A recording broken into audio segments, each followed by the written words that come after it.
Olá, professores, muito prazer. Eu sou a aluna Beatriz Francine da Silva. Essa videoaula tem como intenção uma atividade avaliatória e o tema abordado que eu escolhi foi a história da educação dos negros no Brasil. A educação no Brasil, por volta do século XIX, era muito restrita.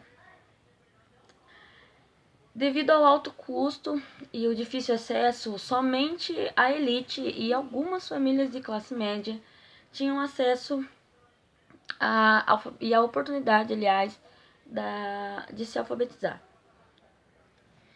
Quando ocorreu a libertação dos escravos, em 1888, através da assinatura da Lei Áurea, esperava-se também que a realidade educacional dos negros pudesse ser mudada.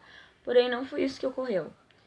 A libertação veio, mas ela não veio com nenhum projeto educacional, econômico ou quaisquer outros suportes para os negros. Inclusive, muitos deles acabaram ficando sem emprego, sem ter o que comer, e acabaram se sujeitando novamente a voltar para a vida da escravatura.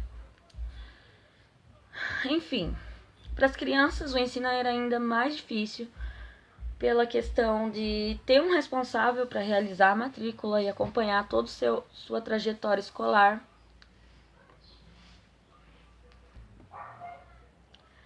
A situação continuava difícil porque, devido a algumas situações, as crianças não conseguiam ter acesso à escola, como, por exemplo, a vestimenta, a merenda, o fato de ter como exigida a presença de um responsável para estar realizando a matrícula e acompanhando toda a trajetória escolar dessa criança, assim como material didático, e sem falar no preconceito também que existia muito na época. Os pais das crianças brancas não queriam que elas estudassem na mesma sala de aula que uma criança negra, devido ao preconceito que nessa época ainda era, infelizmente, muito forte. Então, a educação ela não foi necessariamente impedida, mas vamos dizer que foi levemente e intencionalmente dificultada. Somente por volta dos anos 1970, quando foi criado o Movimento Negro Unificado, foi redigida uma carta onde eram definidas e exigidas todas as, digamos, as necessidades negras no Brasil, como o desejo de estudar-se mais a história africana e deixar o preconceito um pouco de lado.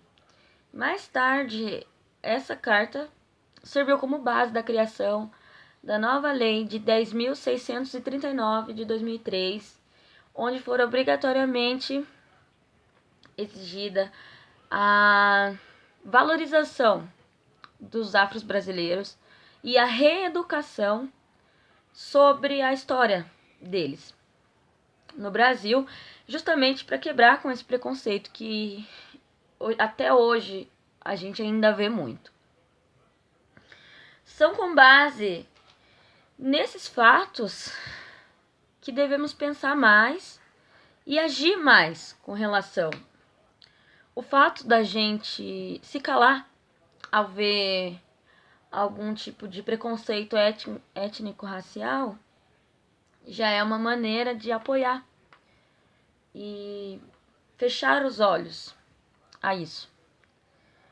Pois só o fato da gente colocar isso como inclusão, chamar isso, intitular dessa maneira, significa que eles não estão realmente incluídos na nossa sociedade. Porque senão isso daí não precisaria de exclusividade alguma. Muito obrigada, espero que tenham gostado. Até mais.